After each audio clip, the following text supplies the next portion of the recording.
So, ready to set sail when you are, Your Holiness. Fantastic. Now, on to the interesting part. After many adventures, the party finally reached the place where Godwo can go to become divine. But more surprises and difficult choices awaited.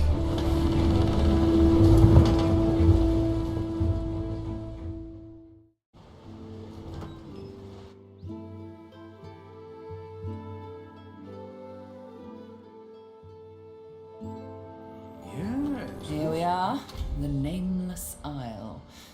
And here I thought Melody was unimaginative. Still, it's what's on the inside that counts, isn't that right? And this is the place you're meant to become a god. I can't help but wonder exactly what you intend to do with such a power. I have no doubt about that, but do remember, you can do what's good for you, too. All things in balance, you know. You'll want to hurry now. Divinity is waiting, after all. Sabine slides her hand in yours, makes your heart skip a beat with her particularly coquettish smile. I've something I need to tell you. She scrapes her throat, hesitates, almost as if she's a bit nervous. There's a first. I'm afraid you're going to accuse me of killing the mood, but the thing is, I need to talk to you about the Master.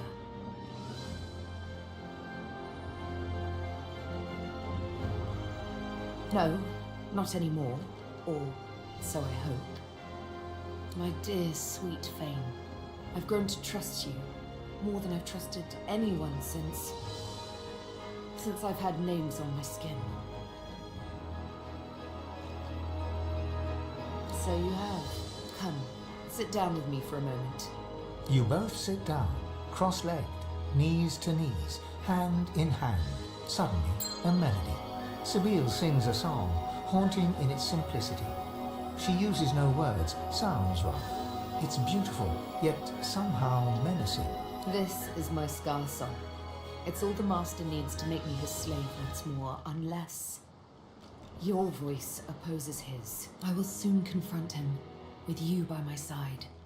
My life and my liberty I place in these soft, strong hands of yours. Will you sing? Good answer. Her cat's eyes close as she bends forward to hug you. You embrace. It's sweet and wonderful. You wish it could last forever. My word. You both get up and smile to one another warmly. When you hear a sound in the distance and turn to look, Sabine pats you affectionately on the bottom. Adventure calls, but I say we do this again sometime. Look at that island, Quercus. Covered in forest. A true forest. Can you smell it? Over the stink of the water. Millennia of mulch. Those woods are ancient. Where better to find a clue about the Great Acorn? Some of those trees could even date back to the first forest. The Knights of Dre will never find us here. A perfect sanctuary to pause and complete our research.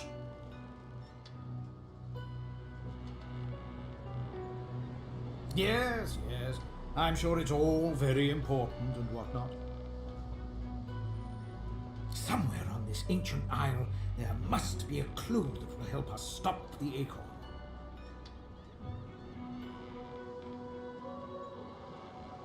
We must tread carefully. I'm sure such a wonderland will be dangerous, but at least it should be free from the Knights of Dre. The cat leans into your palm, rubbing against you and almost unseating his small passenger. Quercus, please have some dignity. I swear civility is dead. Anyway, we have something for your new best friend.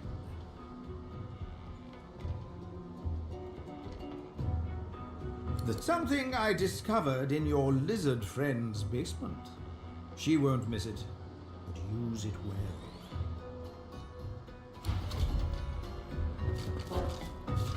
junk. Gareth greets you warmly. He's oddly chipper. More chipper than you've ever seen him, and certainly more chipper than most people mourning dead loved ones. I should thank you. I don't know what came over me. Praise Lucian, I had you to put me on the right track. I'm grateful for your kindness. I needed time to think. My parents led good lives.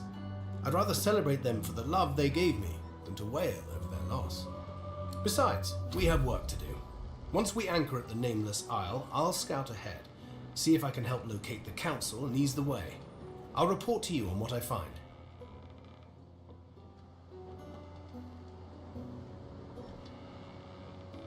Nonsense. I just had to take time to renew my spirit. Lucian said, I will refresh the tired and satisfy the weary. Words as true today as when he said them. Gareth offers his farewell and hums to himself. You recognize the tune, Blessed and Bold, a hymn praising Lucian.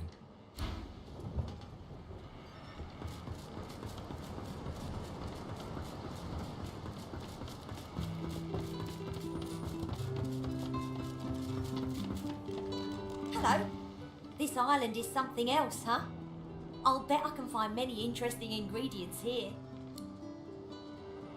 Of course. Told you I would, didn't I? Sure thing.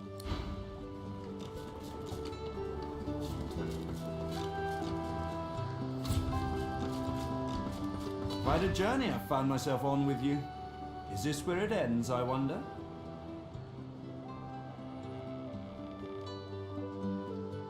Really? Well, perhaps that says more about the caliber of their intellect than anything else. Such a device would be a gross overconcentration of power. It could purge the entire world of all source. Luckily, the laws of the universe render such a thing impossible.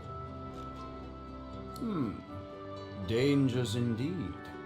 You can almost hear the sounds of battle when the wind shifts correctly.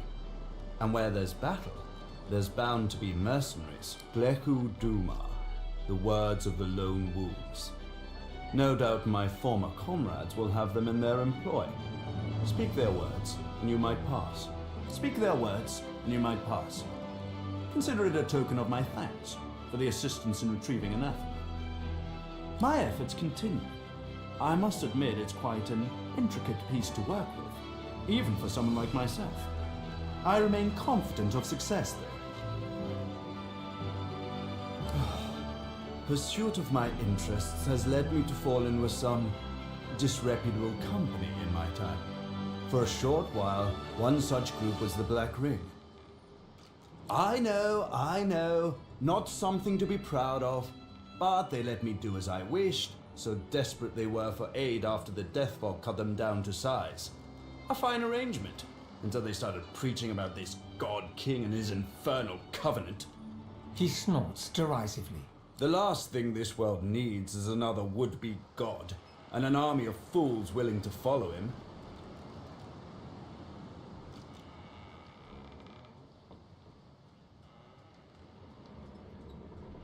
There's a clue in the name. He's a god, or something that wants to be a god. Continue to march to the Seven's Beat, and I'm sure you'll find out exactly what he is. They're all the same, you know. Tyrants, liars, carrion birds. The best thing would be for them all to destroy each other and leave the rest of us to live in peace. It's a sop to all the fools who think that someone will grant them power and immortality in return for loyalty.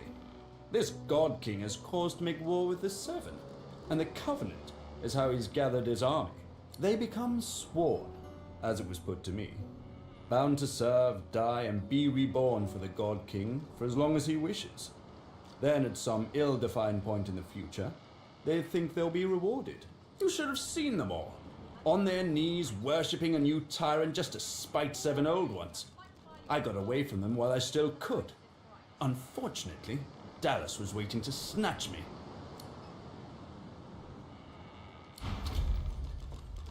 Tread carefully, my dear. Those are Black Ring banners that I spy on the shore. I studied the tablet that you so generously provided. It showed me everything I need to know about creating a functional Swornbreaker. Once I have that, I'll be free of the Covenant. And free to spend the rest of my days with Mahaly. See those structures further inland? Remarkably like those from the caverns of the Black Pits, aren't they?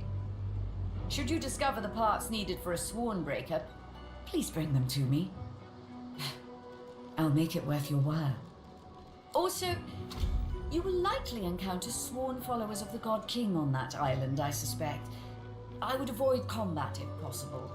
Death can be less than final for them, if the God King wills it.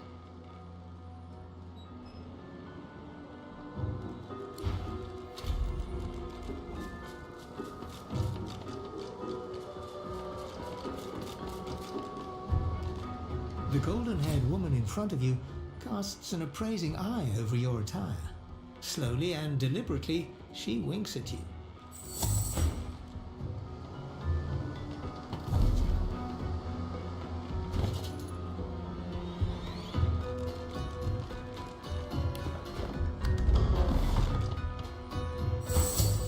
Isn't the sea breeze marvelous, darling? I mean, aside from that rancid smell. Oh, mind my manners. Welcome to Four Sisters, the sole distributors of sorcerer sundries in all of Rivellon. Now, don't be shy. Tell me, how can I help you?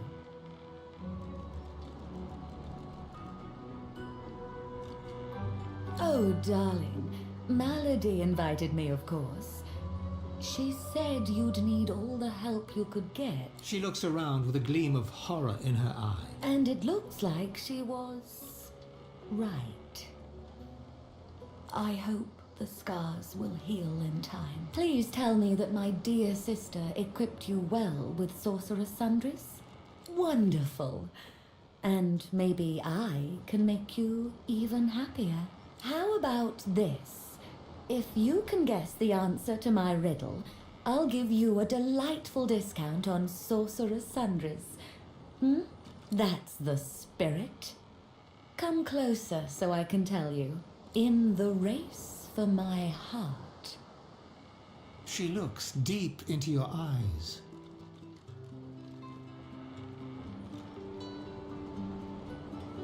If you passed the admirer in second place, what place would you be in?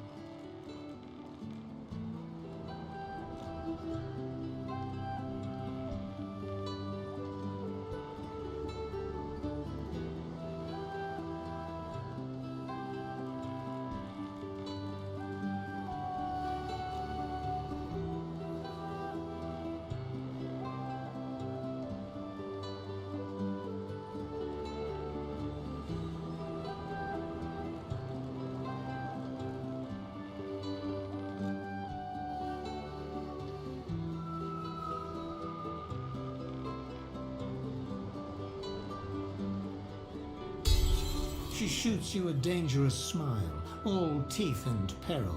Looks like you can spot a winner just as well as I can.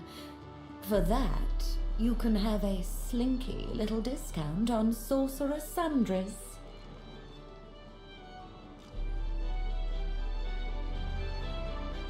So soon? Oh, that's too bad. It gets so lonely here.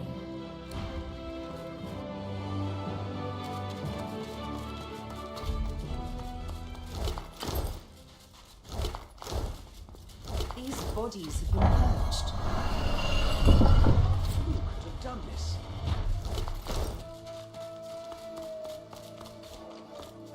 A Magister. Dead on the beach. What a surprise. The seaside doesn't suit them, does it?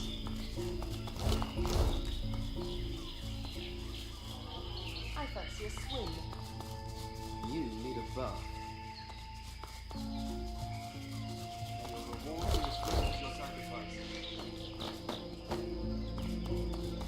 Quick as a flash, the Magister has an arrow notched on his raised bow. He falters. A glimmer of recognition crosses his face, followed a moment later by a wry smile. My Fort Joy savior. I never thought I'd clap eyes on you again. You always seem to catch me at a low ebb, unfortunately. My troop was slaughtered by Black Ring. I'm the only survivor. What are you doing here? A skeptical eyebrow arches upwards. You, Godwoken? That seems unlikely. Never mind. There are more important matters at hand. Bishop Alexander and the others might still be out there. I need to find them. Let me stay by your side for now. You can count on my bow in any fights to come. He slings a quiver of arrows across his back and nods. Eyes sharp.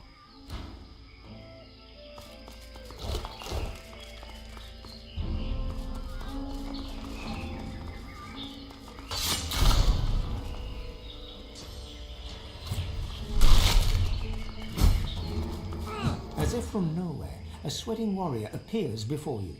Who the hell's be yow?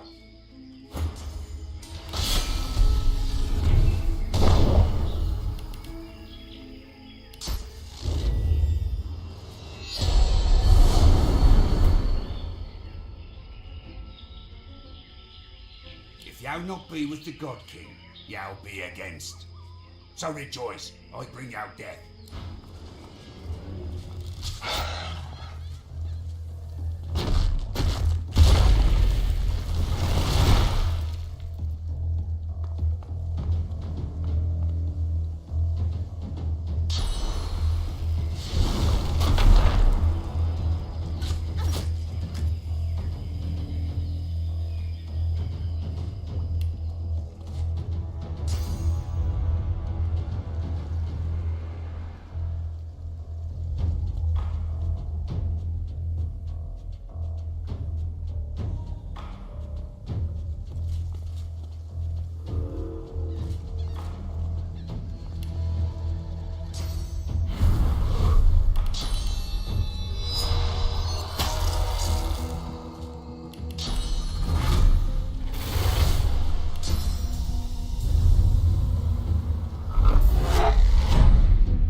As if from nowhere, a sweating warrior. Who the hell's be yow? If yow not...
yield to none.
The paladin fishes out a canteen of water. He gulps half of it down, then splashes blood and grime from his face with the rest. He nods to you, a touch wary.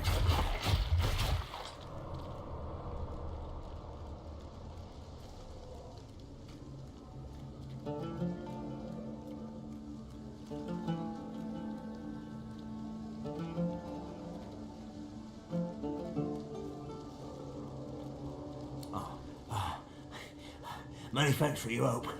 But who are you?